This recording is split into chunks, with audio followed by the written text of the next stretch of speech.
Hey guys, welcome back to our YouTube channel Unique Classes. तो कैसे हैं मेरे छोटे भाई बहनों। मेरे ख्याल से आप सभी जो है एसओएससी की तैयारी बहुत अच्छी तरीके से कर रहे होंगे। तो आज जो है आप सभी ने इतना सब कुछ पूछा है रीजनिंग के बारे में, और मैंने बहुत सारी वीडियोस जो आई हैं हमारे स्टैम्प से रिलेटेड, हाई 21st सेंचुरी स्किल से रिलेटेड, जो अदर डोमेन से रिलेटेड जो भी वीडियोज आई हैं, एसओएससी से रिलेटेड जो भी वीडियोज आई हैं, सब बच्चे उसमें ये पूछ रहे कि दीदी रीजनिंग के लिए कोई सेपरेट वीडियो बनाओ और उसमें बताओ कि सिलेबस क्या है। तो आज जो है मैं वो सारे टॉपिक्स बताऊंगी जो स्पेशली जो है एसओएससी में पूछे जाते हैं। वैसे तो बहुत ही ज्यादा ब्रॉड है, बहुत ही ज्यादा मतलब फैला हुआ है, और उसको जितना करोगे उतना कम हो जाता है।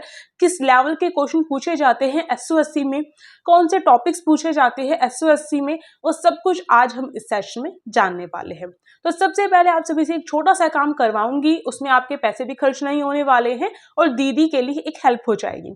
फटाफट से लाइक कर लो, सब्सक्राइब कर लो, और कमेंट बॉक्स में आपकी कोई भी क्वेरी है वो पूछ सकते हो। इससे क्या हेल्प होगी दीदी की, दीदी जान सकेगी कि उनके कौन कौन से जो स्टूडेंट्स हैं, उनके कौन कौन से छोटे भाई बहन हैं। हालांकि मेरी थोड़ी सी तबीयत खराब है, इस वजह से लंबे टाइम से वीडियो नहीं आ रही थी दोनों के दोनों चैनल पे। अब दोनों चैनल कौन से हैं, एक तो ये यूनिक क्लासेस है और दूसरा आपका चैनल आपका पसंदीदा जो आप सभी के लिए बनाया गया है एसओएससी यूनिकॉर्न्स है। तो फटाफट से दोनों चैनल को भी सब्सक्राइब कर लो। अब चलिए स्टार्ट करते हैं रीजनिंग के वो खास टॉपिक्स जिससे बार बार क्वेश्चन पूछ किए। पहली बात, जो रीजनिंग होती है वो नॉन वर्बल और वर्बल दो तरीके की रीजनिंग होती है। वर्बल मीन होता है कि आप पढ़कर नॉर्मली उसके आंसर दे सकते हो। नॉन वर्बल जो होते हैं उसमें आपको जो है आपकी इमेज टाइप क्वेश्चंस जो है वो दिए जाते हैं। तो दोनों के दोनों जो रीजनिंग है उसके टॉपिक भी डिफरेंट होते हैं। तो चलिए मैं आप सभी को बताऊंगी। अब रीजनिंग जो है उसमें क्वेश्चंस किस टाइप से पूछे जाते हैं। वर्बल क्वेश्चंस भी होते हैं जिसमें आपको कोई भी पेन पेपर यूज नहीं करना होता है। नॉर्मली आपको क्वेश्चन देखकर फट से आपके माइंड में आंसर आ जाता है। ऐसे क्वेश्चंस भी होते हैं, बिल्कुल होते हैं। इसके साथ साथ इमेज बेस्ड क्वेश्चंस भी होते हैं, यानी कि जैसे कि आपकी वाटर इमेज हो, क्या paper cutting, paper folding, pattern based जो इमेज है उनसे रिलेटेड जो क्वेश्चंस है, सीक्वेंस के सीरीज के जो क्वेश्चंस होते हैं वो इमेज को दिखाकर पूछे जाते हैं। तो ये जो वीडियो है इसे बेसिकली मैं उन सारे टॉपिक्स को, उन सारे क्वेश्चंस को सॉल्व करूंगी। आपके जो भी टॉपिक्स आप सभी के लिए, आप सभी के मन में आते हैं, आप सभी के मन में क्वेश्चंस आते हैं कि रीजनिंग का एक भी क्वेश्चन आपका छूटने नहीं वाला है उसके बाद। तो देखो, क्योंकि हमारा क्या होता है, अगर हमें कुछ भी एग्जाम की प्रिपरेशन करनी होती है, अगर हमें किसी एग्जाम को क्रैक करना होता है, तो हमें सबसे पहली बात तो सभी ये बोलते हैं कि सिलेबस डाउनलोड करो और अपना लगा लो भी स्टडी टेबल पर, या फिर अपने पास रखो। तो इसीलिए सिलेबस जानना बहुत इंपॉर्टेंट होता है। अब जैसे कि और क्वेश्चंस के टाइप्स होते हैं, पजल्स क्वेश्चन होते हैं, कुछ पजल वगैरह दे दी जाती है, उसके बेस पे क्वेश्चंस होते हैं, सीक्वेंस क्वेश्चन होते हैं इसमें, ठीक है।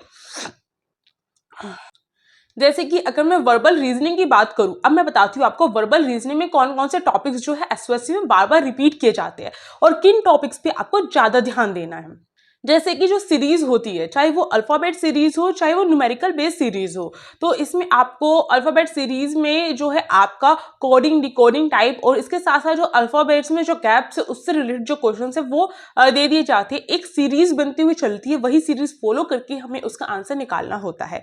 इसी तरीके से आपकी न्यूमेरिकल बेस्ड जो सीरीज होती है, इसके साथ आपकी कोडिंग डिकोडिंग जो हो गया वो भी आपकी वर्बल रीजनिंग में बहुत ज़्यादा पूछी जाती है। और ये जो मैंने अभी आपको बताया है, alphabet series, numerical based series, आपकी कोडिंग डिकोडिंग हो गया, तो ये जो क्वेश्चन है यहाँ से रीजनिंग के भर भर के पूछे जाते हैं एसओएससी में।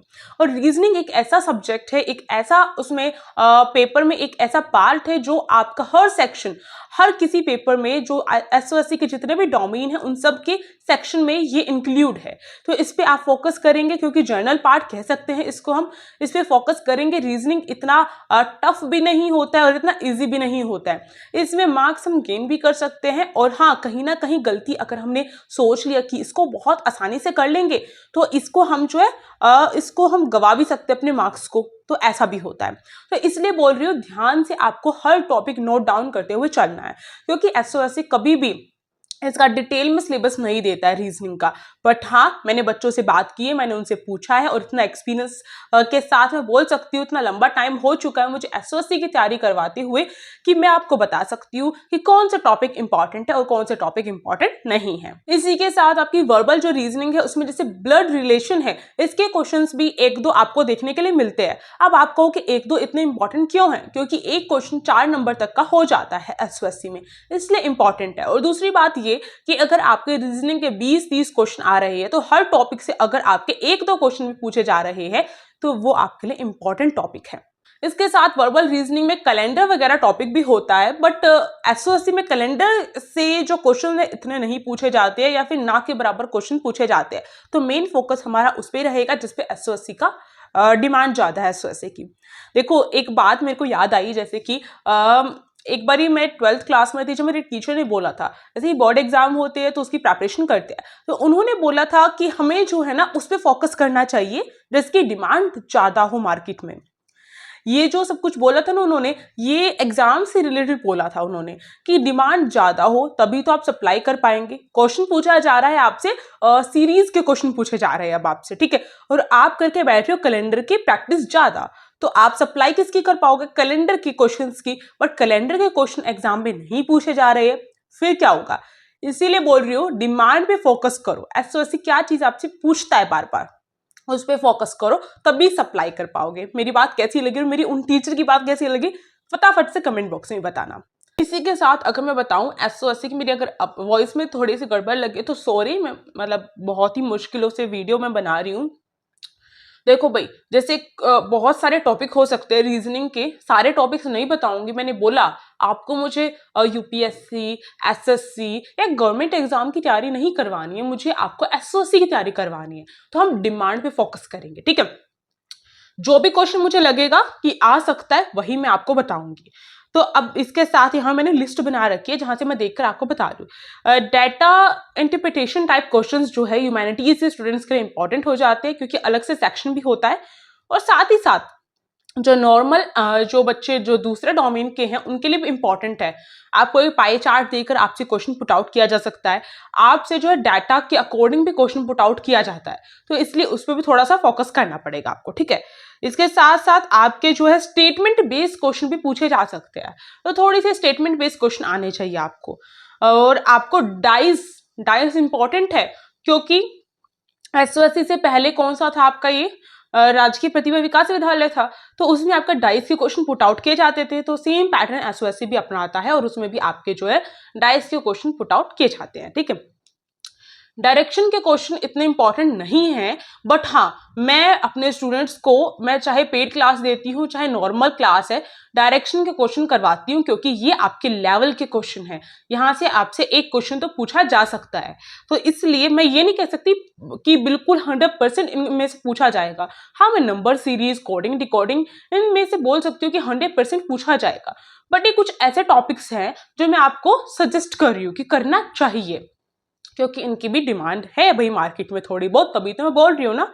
हाँ, इसके साथ मोस्ट रिपीटेड टॉपिक मैं आपको बताती हूँ, ऑड जो ऑड वन आउट जो टॉपिक है ना आपका, इतना इंपॉर्टेंट है ना। यहां से तो एसओएससी ये सोचता है कि जितना हो ना पूछ ले बच्चों से। अब समझ रहे हो इस बात को, मतलब बहुत इंपॉर्टेंट है। अब ऑड वन आउट में क्या होता है कि आपके एक जो दे दी इमेज में भी आपका ऑड वन आउट आता है, और नॉर्मल वर्बल रीजनिंग में अभी आता है आपका, ठीक है, वर्बल रीजनिंग में भी।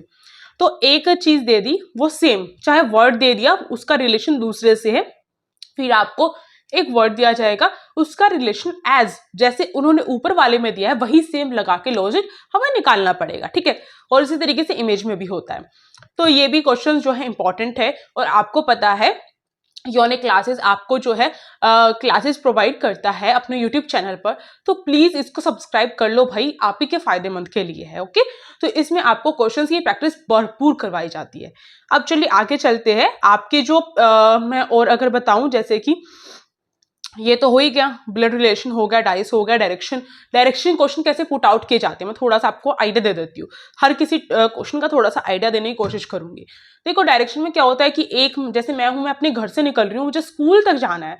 अब स्कूल तक जाने के लिए मैं डायरेक्ट नहीं जाकर मैं जैसे घूम फिर के जा रही हूँ, और इसमें डायरेक्ट ये नहीं बता रही यहाँ से वहां जा रहे हैं, वो बोलते हैं राइट गई, लेफ्ट गई, यहाँ गई, वहां गई, इतना डिस्टेंस कवर किया। तो सॉरी, इसमें जो है डायरेक्शन में आपका डिस्टेंस का भी क्वेश्चन पुट आउट कर लिया जाता है। तो दोनों टाइप के आपके क्वेश्चन आने चाहिए इसमें। अब मैं नॉन वर्बल की तरफ चलती हूँ, क्योंकि देखो वर्बल के मैंने मोस्टली टॉपिक आपके जो है यहाँ पे बता दिए मैंने कि इस टाइप से आपके क्वेश्चंस होते हैं। और भी अगर उन्होंने हद मार दी तो आपको जो है ज्यादा से ज्यादा वो इस टॉपिक में जैसे कि पजल वगैरह इंक्लूड कर सकते हैं। अब इसके बाद आपका जैसे, हाँ बहुत इंपॉर्टेंट रह गया, जैसे कि आपका जो ऑर्डर और रैंकिंग वाले जो टॉपिक्स है वो पूछे जाते हैं आपके। जैसे कि आपके ऑर्डर एंड रैंकिंग वाले जो क्वेश्चन हैं वो पूछे जाते हैं। अब ऑर्डर और रैंकिंग से क्या मतलब है मेरा, अब जैसे कि क्लास है, वहां पे मुझे स्टूडेंट्स को बिठाना है, टीचर वहां पे जाती है तो वहां पे वो स्टूडेंट्स को उनके ऑर्डर के अकॉर्डिंग बिठाती है। या फिर इसमें कैसे क्वेश्चन पुट आउट कर लिया जाता है कि इतने बच्चे हैं क्लास में, इतनी लड़कियां हैं, इतने लड़के हैं, ठीक है, इस तरीके से आपको जो है एक पार्ट इसमें से गुम कर दिया जाएगा, यानी टोटल स्टूडेंट बता दिए बॉयज इतने हैं तो गर्ल्स कितनी है इसमें से। इस तरीके से होता है, उनको बिठाना है। और तो एक दो ऐसे होते हैं कि राम के साइड में श्याम बैठा है, और इस तरीके से होता है कि फिर उसके साइड में वो बैठा है। इस तरीके से एक सीक्वेंस वाला जो है इसमें ये भी पूछ लिया जाता है। सीटिंग अरेंजमेंट भी इसी में होता है। जैसे सीटिंग अरेंजमेंट जो मैंने आपको राम और श्याम का एग्जांपल दिया वो सीटिंग अरेंजमेंट में आ जाएगा आपका। ऑर्डर और रैंकिंग का जो मैंने बताया आपको कि ऑर्डर और रैंकिंग यानी कि कौन इसके टॉप पे कितने बैठे हैं और उसके डाउन कितने हैं, इस तरीके से उनकी रैंकिंग के अकॉर्डिंग क्वेश्चन पूछे जाते हैं। रैंक 1 पे कौन है, इस तरीके से, ठीक है। तो ये टाइप के क्वेश्चंस जो है तभी आपको पता चलेंगे जब मैं आपको करवाऊंगी, ठीक है, या फिर आप खुद करेंगे। अब इसके बाद जो है आपके सिलोगिज्म हो गया, इंपॉर्टेंट टॉपिक है और ये पूछा जाता है, ठीक है। सिलोगिज्म हो गया और इसमें वेन डायग्राम, भाई वेन डायग्राम है ना उसको आप मस्ट कर लो। एसओएससी में बिल्कुल पूछा जाता है। भाई हम डिमांड पे फोकस करेंगे। आप सभी यूनिक क्लासेस के स्टूडेंट्स हो, उनके छोटे भाई बहन हो, तो आपको मैं वही चीज बताऊंगी। अगर मेरी कोई बहन होती जो एसओएससी की तैयारी करती है, मेरा कोई भाई होता जो एसओएससी की तैयारी कर रहा होता, तो मैं उसको वही चीज सजेस्ट करती, ठीक है, प्रॉपर तरीके से। ऐसा नहीं है कि मुझे व्यूज कमाने हैं तो मैंने कुछ भी बना दी वीडियो। अगर कुछ भी बनानी होती तो मतलब कुछ ना कुछ घिसट पिसट के व्यूज तो आ ही जाते हैं ना, तो मुझे कुछ भी बनानी होती तो मैं कुछ भी बनाती ना। तो आप देख सकते हो आपको यूजफुल वीडियोस ही यूनिक क्लासेस पे मिलती हैं। तो एक ट्रस्टेड चैनल बोल सकते हो आप, इसको बोल सकते हो ना। आप देखो यहाँ पर, और अगर मैं बताऊं आपको नॉन वर्बल यानी कि जो चीज लिखी हुई नहीं होती है, इमेज टाइप जो क्वेश्चंस है, तो इसमें आपके पेपर कटिंग, पेपर फोल्डिंग हो गया। जैसे कि एक पेपर है, आपने बचपन में कितने गेम खेले होंगे कि पेपर उसको फोल्ड किया, फिर एक बार और फोल्ड किया, और फिर एक छोटा सा सी हमने कट कर लिया उस पेपर में से, करा है ना। तो उसको कट करने के बाद हम खोल के देखते हैं, हमने तो सी कट किया था पर ये तो सर्कल बन के आ गया। सी भी पूरा कट नहीं करते थे हम, थोड़ा सा, है ना, तो वो तो सर्कल बन के आ गया। तो इसी तरीके से पेपर कटिंग एंड फोल्डिंग होते हैं। वहां पर आपको पेपर नहीं दिया जाता, आपको माइंड से खेलना पड़ता है, और उसकी बहुत सारी ट्रिक्स होती है, और वो ट्रिक्स आपको योजना दीदी बताएगी और कौन बताएगा, है ना। और देखो भाई रीजनिंग में क्या होता है, मैं आपको एक बात बता दूं।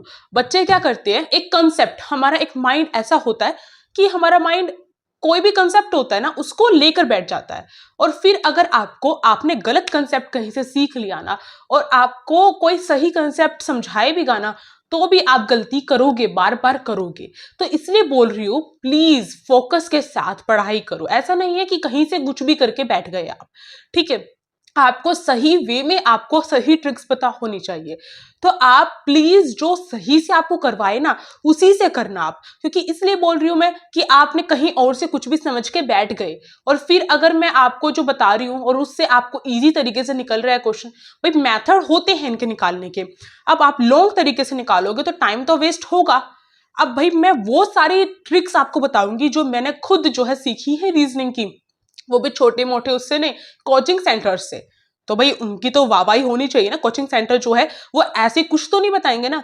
तो आपकी दीदी भाई ऐसे उठ के नहीं आई है यूट्यूब पे, मैं अपना खुद भी तैयारी कर रही हूँ उसी चीज की, गवर्नमेंट एग्जाम्स की। तो उसमें जो चीज सीख रही हूँ, रीजनिंग तो सेम ही है ना, तो वो मेथड्स मैं आपको ऐसी कैसे दे दूंगी, ठीक है। तो इसलिए आप थोड़ा सा वेट करो, और पुराने जो मॉक टेस्ट सीरीज है उनको देखो, उसमें बहुत सारी चीजें सीखने के लिए हैं आपके पास, ठीक है।